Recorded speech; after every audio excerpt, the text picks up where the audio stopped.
వరంగల్ జిల్లా నర్సంపేట పట్టణంలోని గిరిజన బాలుర గురుకులంలో విద్యార్థుల మధ్య ఘర్షణ జరిగింది. దానికి సంబంధించిన బ్రేకింగ్ చూసినాం. 9వ తరగతి విద్యార్థులపై ఇంటర్ మొదటి సంవత్సరం స్టూడెంట్స్ నిన్న రాత్రి దాడి చేశారు. ఈ ఘటనలో 9వ తరగతి చదువుతున్న విద్యార్థి దీపక్ అపస్మారక స్థితిలోకి వెళ్లిపోయాడు. దీంతో హుటాహుటిన దీపక్ ను హాస్పిటల్ కు తరలించారు ఇతర విద్యార్థులు. మరో ఇద్దరు ఈ ఘటనలో గాయపడ్డారు. అయితే ఈ ఘర్షణ జరిగిన సమయంలో వార్డెన్ ఇతర అధ్యాపకులు ఎవరూ అందుబాటులో లేరని తెలుస్తోంది. ఎందుకు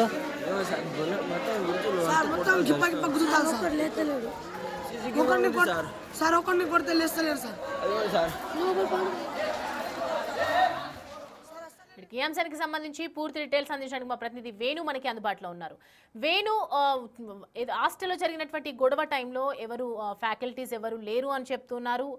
దాడికి ఎందుకు జరిగింది, ఎందుకు గొడవ పడ్డారు, అసలు ఏంటి డీటెయిల్స్?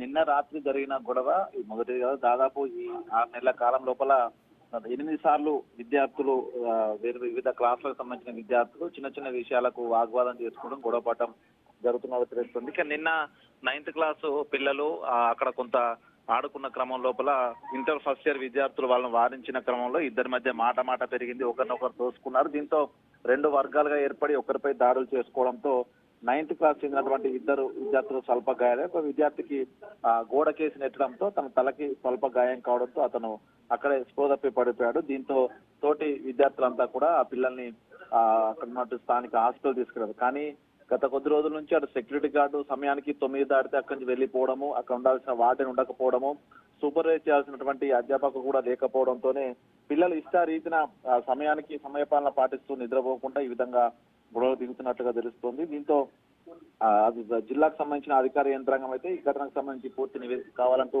ఆదేశాలు జారీ చేశారు. మరోవైపు గతం నుంచి కూడా ఇట్లా విద్యార్థుల మధ్య గొడవలు జరుగుతుండడంతో గతం జరిగినట్టు తీసుకున్న చర్యలు ఏంటి, అసలు గొడవలు జరగకుండా ప్రధాన కారణం ఎందుకు జరిగింది, అసలు గొడవకి ఎందుకు దిగడానిపై కూడా పూర్తి నివేదిక కావాలంటూ చెప్పారు. ఇక హాస్టల్ వార్డెన్ కూడా ఎందుకు అందుబాటులో ఉండట్లేదంటే కూడా జిల్లా శాఖ అధికారులు కూడా దీనిపై పూర్తి నివేదిక వచ్చిన తర్వాత బాధ్యులపై చర్యలు తీసుకుంటామంటూ కూడా జిల్లా అధికార యంత్రాంగం చెప్తున్న పరిస్థితి. మొత్తానికి గురుకుల హాస్టల్స్ లోపల కొంత సూపర్విజన్ లోపలే ప్రధానంగా ఇట్లాంటి గొడవలకు కారణమవుతుందని తెలుస్తుంది. హాస్పిటల్కి వెళ్ళినటువంటి ఇద్దరు పరిస్థితి కూడా పూర్తిగా నయమైనట్టు తెలుస్తుంది. ఒక విద్యార్థికి కొంత పల్స్ లో కావడంతో ప్రస్తుతం చికిత్స అయితే అందిస్తున్నారు. మరికొద్ది గంటల్లో వాళ్ళని కూడా డిశ్చార్జ్ చేస్తామని చెప్తున్నారు. సో ఇట్లాంటి ఘటనల వల్ల కొంత పేరెంట్స్ అయితే ఆందోళన చెందుతున్న పరిస్థితి. ఇక దీనిపై పూర్తి విచారణ జరిపి కఠిన చర్యలు తీసుకోవాలి కారకులపై అంటూ కూడా స్థానిక ఎమ్మెల్యే అధికారులకు కూడా సూచించారు. దీనిపై పూర్తి విచారణ కూడా కొనసాగుతా ఉంది. Soumya. Right Venu, thanks for the updates.